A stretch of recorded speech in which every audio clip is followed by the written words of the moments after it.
Et bienvenue au jardin. Aujourd'hui, on va apprendre à reconnaître les lamiacées.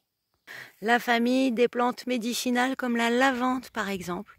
Il y a beaucoup de plantes aromatiques et là on le voit sur ces brins de lavande, vous le remarquerez. Ils ont la tige carrée, les lamiacées, la plupart du temps.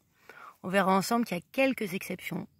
Une fois que vous avez remarqué ce détail, vous avez là un critère d'identification. Alors les lamiacées, en fait, il y en a plein. Et on va commencer par certains qu'on trouve là.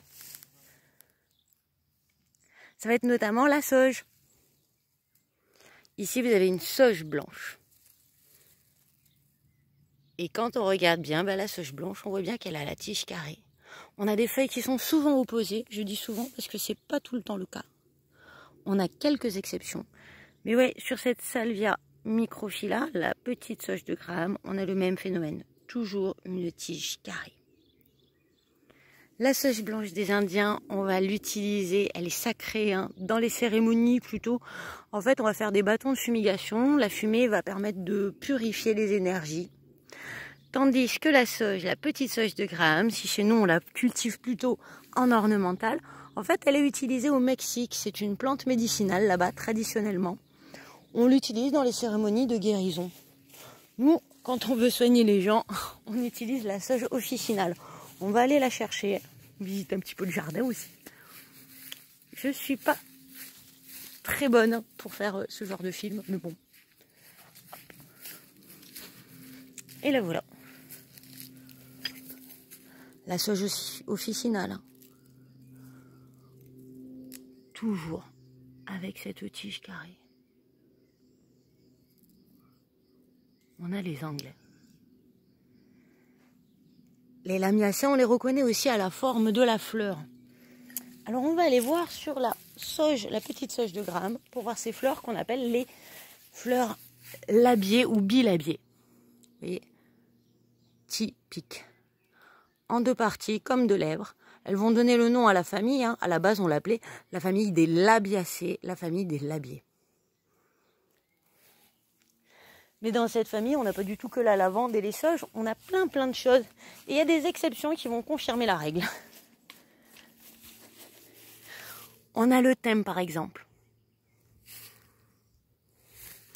Et là, pour la tige carrée, c'est un petit peu plus compliqué. Par contre, comme la sarriette, qui fait aussi partie de la famille, et comme le romarin, qu'on n'a pas en fleur là, mais la fleur est typique et surtout, dès qu'on froisse une lamacée, la plupart du temps, ce sont des plantes très aromatiques, on a une odeur. Une odeur de thymol, une odeur mentholée, une odeur camphrée. Cette odeur-là, en fait, elle est sécrétée par les glandais que l'on va briser finalement quand on va froisser la feuille. Ce sont des plantes qui vont beaucoup être productrices d'huile essentielle. Dans cette famille-là, on a évidemment les lamiers. Alors on a le lamier pourpre, voilà, on a Lamium maculatum. Moi j'en ai pas ici. Par contre, j'ai la mélisse. Melissa officinalis, toujours à tige carrée. Mélissa, en fait, en grec, ça veut dire abeille. On dit mellifère quand une plante attire les abeilles. Et c'est vrai que Mélissa, c'est la plante des abeilles. Si bien que depuis Pline l'Ancien, les apiculteurs l'utilisent pour frotter les ruches et attirer les abeilles. On va voir aussi dans les autres lamiacées, une que vous connaissez parfaitement. La menthe. Là, je vous montre de la menthe verte. Minta spicata, logique. Toujours la tige carrée. Et puis, on a quand même d'autres représentants de cette famille. C'est une famille très riche. On va voir les basiliques. Les ocimums. Ici, je vous en présente 3. Vous avez d'abord le basilic cannelle. Le basilic vert. Donc ça, ce sont Ocimum basilicum, logique. Et à côté, on va avoir un autre basilic, le tulsi, le basilic sacré, qui lui va être très utilisé en médecine ayurvédique. Finalement, c'est une famille tellement riche que j'ai du mal à vous la présenter toute.